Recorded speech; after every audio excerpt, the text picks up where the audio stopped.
There's a lot going on in Aggie land over the last few days since the end of the season. We're going to talk about all the changes, all the recruiting, all the transfers on this episode of the Locked On Aggies podcast. You are Locked On Aggies, your daily podcast on the Texas A&M Aggies. Part of the Locked On Podcast Network, your team every day.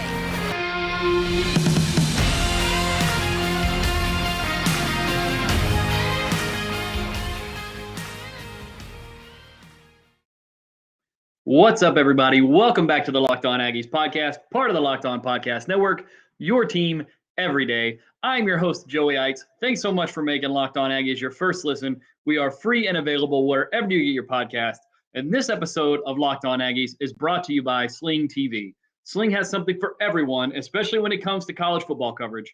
With a massive lineup of games across the ACC, Big Ten, Pac-12, and SEC, I can always catch the games I want on Sling, and now you can too. Check out Sling TV now to see the massive lineup of games they have all season long. Sling, the TV you love for the price you'll love. Try it today. As I mentioned in the open to the show, it is technically the off season for the Aggies football team.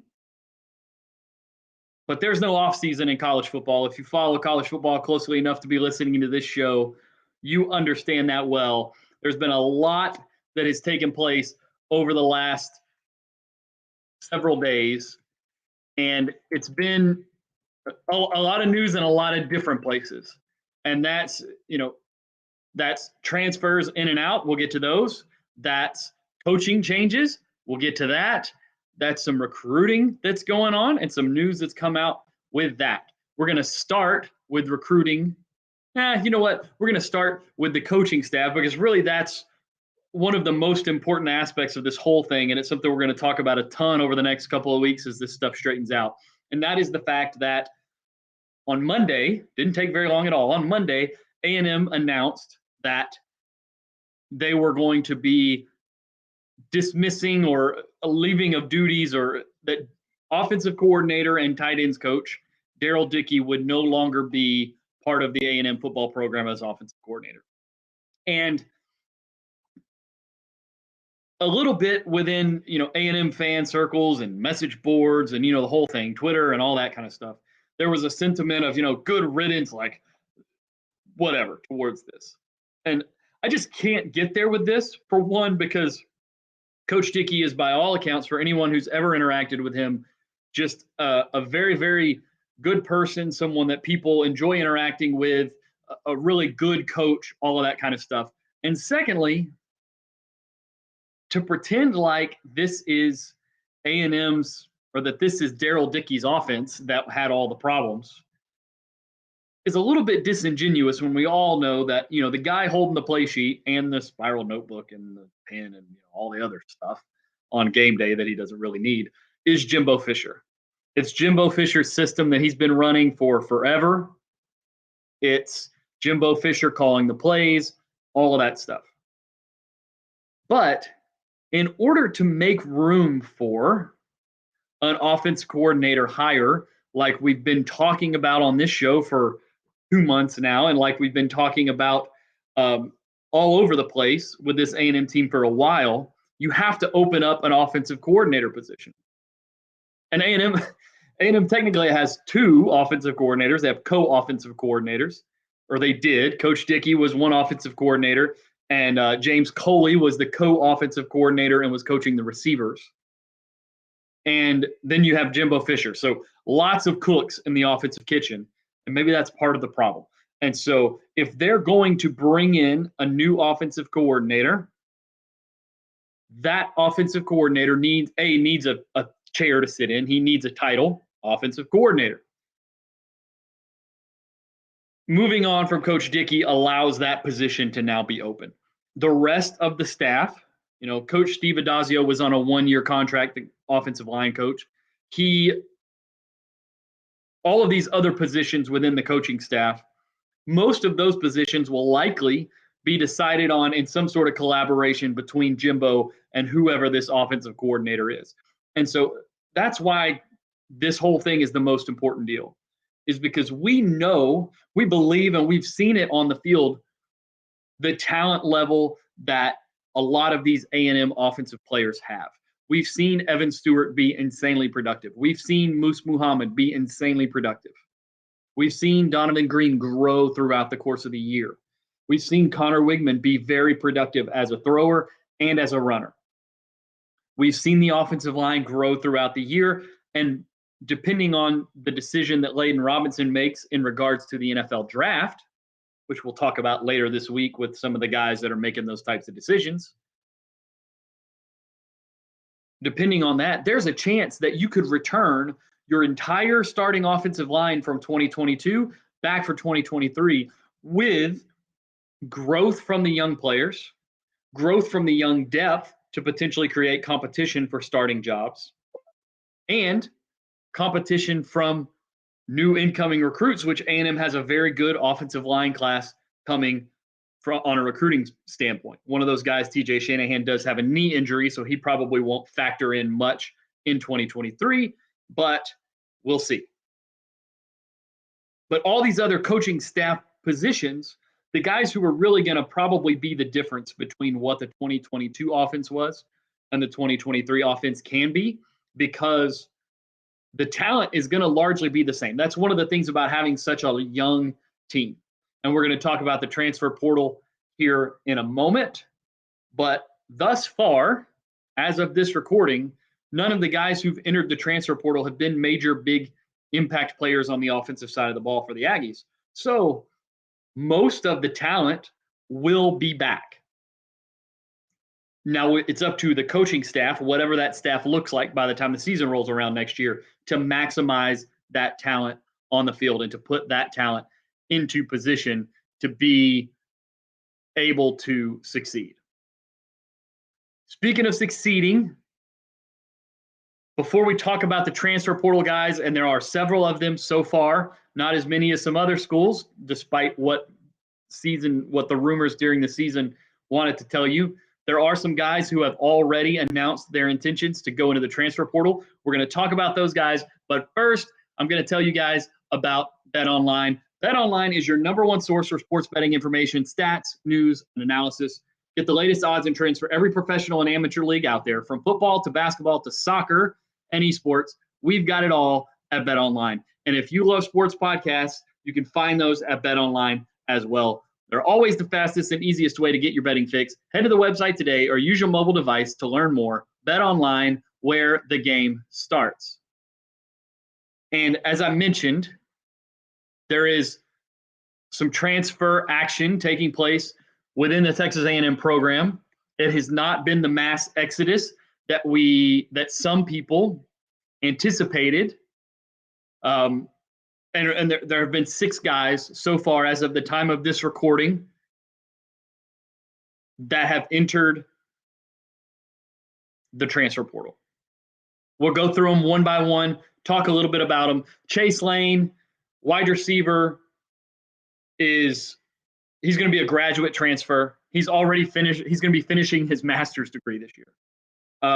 He will be an A&M player. He'll be an Aggie for life. He's represented A&M incredibly well. Over his career, he has 48 catches for just over 600 yards and 2 touchdowns. He played 24 games when he joined the team in 2019. He was a member of the class of 2019. So he's been with A&M for a while. He's a graduate transfer. Great person. Everybody swears by who he is as a person. Just was not ever the impact player on the field that some of these other guys, some of these younger guys, are going to have the opportunity to be. And going into what will be his last year of eligibility, more than likely, and where he heads for his last season, he probably wants to go somewhere where he has the opportunity to play. So good luck to Chase. Wish him nothing but the best. Next guy, Caden Davis, the kicker. He was the main kickoff guy for A&M this year. He started the season with as the main place kicker, but attempted 6 extra points, made all 6, went 1 for 3 on field goal attempts, and the one he made was from 40 yards, and he was replaced by Randy Bond. he did kickoff. He did have 47 kickoff touchbacks this year.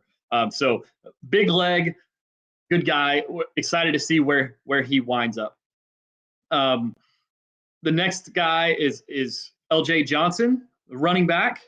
And you'll notice there's a lot of guys, or several of these guys are members of the 2021 recruiting class who came in and were here for the 2021 season and then came in as in the 2022 season and were either overtaken by younger players or were injured. And so they couldn't play a whole lot this year, and a younger player or another player stepped up in that role, and they sort of anticipate that there won't be as much room for them this year. So that's the case with LJ Johnson. He was a 2021 recruit. He was expected to be the number 2 back on the depth chart, but by the time they got to mid-season, he missed quite a bit of time, and he finished with 10 carries for 39 yards and 2 touchdowns. Got some time early in the season as sort of a change of pace, goal line type runner for Devon Achane. But by the time we got to the end of the year, Amari Daniels and Le'Veon Moss had shown enough that he just wasn't getting much playing time. And it's not hard for a running back to look at that type of situation and go, man, these two guys, one of these guys is a true freshman. Another one is also a young player. There's not going to be a whole lot of room for me, even if the lead running back, Devon Achane, goes off to the pros. Let me go transfer and find some place where I can be more of a main part of the ball carrying committee. Ish Harris, true freshman in 2022, never played a snap in 22 for the Aggies. He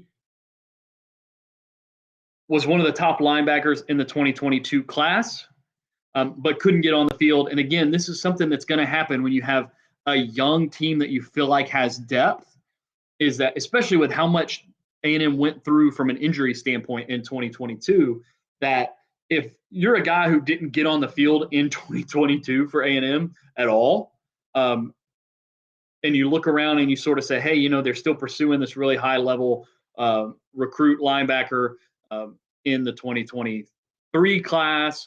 There's these guys in front of me who are going to be back next year.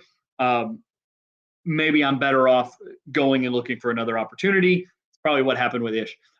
Edge, Elijah Judy, sort of similar situation as LJ Johnson, member of the 2021 class, just never really made his impact on the field in 21 or 22. And all these, when you recruit on the defensive line like A&M does, you're going to lose some of these guys just because there's not enough snaps for a lot of these guys to go around. As much as there are tons of snaps to play on the defensive line, you're going to lose some of these guys just because of the fact that some of these guys are going to develop faster. You're going to have an LT Overton show up as a reclassification into the 2022 class and become a starter by the end of his freshman year at 18 years old. And you're going to have other young players come in and show it immediately that they have what it takes to get on the field. And what's going to happen is they're going to look around, they're going to realize, hey, you know what? They got other edge players coming in. They got other guys at my position coming. They've got other guys at my position who have played. I need to go find somewhere else that can create an opportunity for me. It's a very similar story all the way through. The next and final guy who is actually the first guy who announced that he was going to be entering the portal is Donnell Harris. Donnell Harris did not play for A&M in 2022. He actually was one of the guys who Jimbo Fisher announced at the beginning of the season would be a medically retired sort of situation because of an injury. Harris got some really good news that he's going to be cleared to play football again. But similar story to Elijah Judy, he doesn't feel like the right opportunity for him right now is at A&M. And again, I don't hate these guys at all for making this decision. Ultimately, these individuals, these kids, have to make the right decision for themselves. Donnell was a top 10 player in the 2021 class, but wound up being kind of similar to LT Overton that we were just talking about. Would have been a top 10 player in the 2021 class, reclassified to 2020, was a top 60 guy in that 2020 class, but just never really caught on. Probably would have had a decent opportunity this year because of some development, things like that, to be able to play. But unfortunately, the injury cost him that opportunity this year. But we're excited for Donnell Harris Jr. to get his opportunity somewhere, and we're excited that the injury situation has worked itself out. Now, in other important decisions that have happened, we'll talk more about some of these sort of decisions later this week in another episode. But today, I do want to mention that McKinley Jackson, the really important junior defensive lineman for A&M, did announce and formally say that he is locked and loaded and returning for his senior season at A&M, which is a huge deal for A&M to get that big, important, really high-level player. He was probably A&M's best, most consistent defensive lineman when he was on the field this year. He did miss some time with an elbow injury, which I think hurt A&M pretty significantly in the early part of the season. I think some of those early games, Appalachian State, some of those other games would have gone a little differently with McKinley Jackson on the field. But he announced he's going to be back for his senior year, which will be awesome to have that veteran person, that veteran leader in the locker room for next season to show these younger guys what an offseason is supposed to look like, what the preparation looks like. Because a lot of the freshmen for 2022 came in January. So they know the spring football, summer workout schedule. What they don't know is this winter workout period now before spring football starts, and what that looks like and how to prepare for spring football and move forward. There's going to be a lot of learning that takes place for guys like Walter Nolan and LT Overton and Shamar Turner and these young guys who will look to McKinley Jackson for leadership. And really the entire defense is going to look to McKinley Jackson for leadership next year as guys like Damani Richardson, maybe Antonio Johnson, some of those veteran leaders that were there this year move on to the NFL or finish up their eligibility. Now we're going to go to the recruiting trail. A&M got some really, really good news on the recruiting trail. We figured, and we talked about this in our instant reaction video to the LSU win on Saturday, is that win over LSU was going to make waves throughout the program and out on the recruiting trail. And so far, it sort of feels like that has manifested. And part of that is that 5-star defensive tackle DJ Hicks, who committed to A&M in a way that sort of surprised, or at a time that sort of surprised some folks who follow schools like Oklahoma, committed to A&M last month, now has sort of affirmed his commitment to A&M after taking visits with his high school teammate, Daymion Sanford, who is also an A&M commit, who had a great senior season, really rose up the rankings quite a bit, and it has gained some momentum on the recruiting trail in terms of teams pursuing him over the last few months. They took a visit to Oklahoma and then took a visit to Eugene, Oregon for the Oregon Ducks, came back, were at Kyle Field in College Station this past weekend for the LSU game, and according to reports have sort of said, hey, we're locked in. Like, there was some worry that, especially after Anthony Hill decommitted, we'll get back to that here in just a minute, after Anthony Hill decommitted, that A&M would wind up or could wind up losing Hicks as well, and that there might be a little bit of a domino process that happened from there. And so far, at least, they have fended off that conversation for now. He also announced, Hicks and Sanford also announced, they're going to be taking official visits to A&M on the weekend of December 16th through the 18th.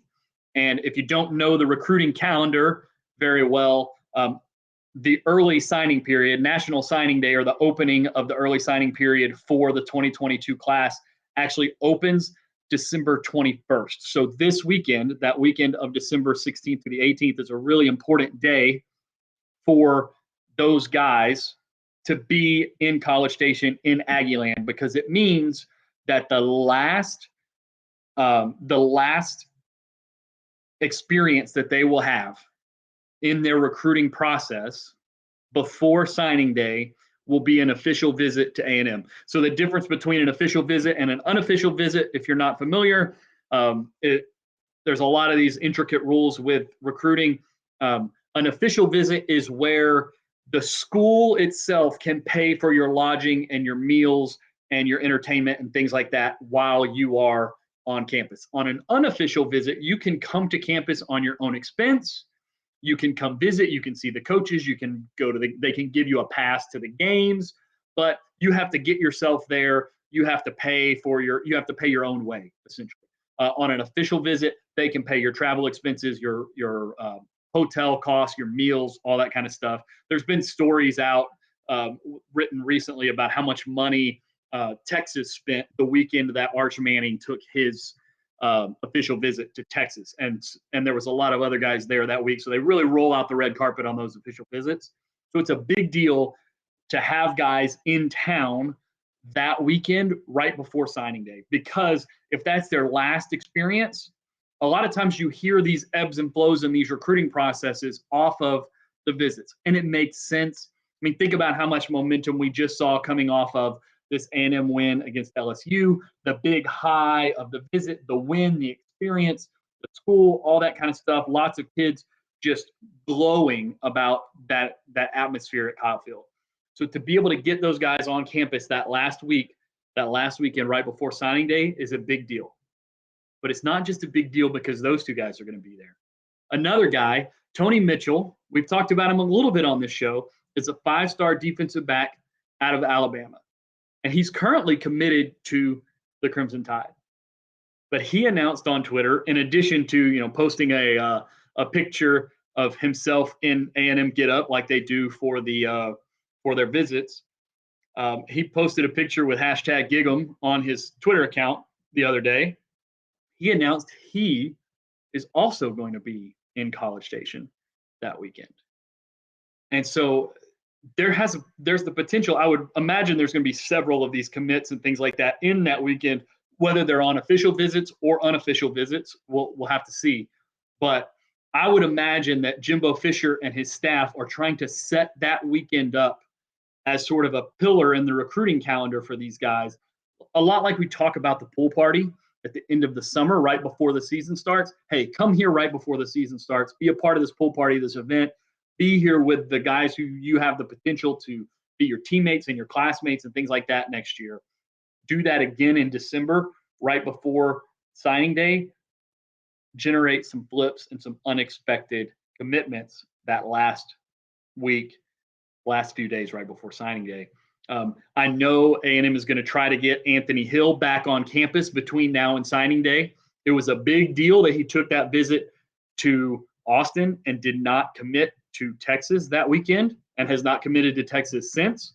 And there's been growing momentum towards the idea that maybe A&M has a shot to get Anthony Hill back in the fold, which would be huge. Another guy, Peyton Bowen, 5-star safety from Denton, Texas. I know A&M is going to have some guys at his playoff game this weekend, thanks to the guys over at TexAgs who keep track of all that stuff really well as the insiders there. So it's going to be a big few weeks on the recruiting trail.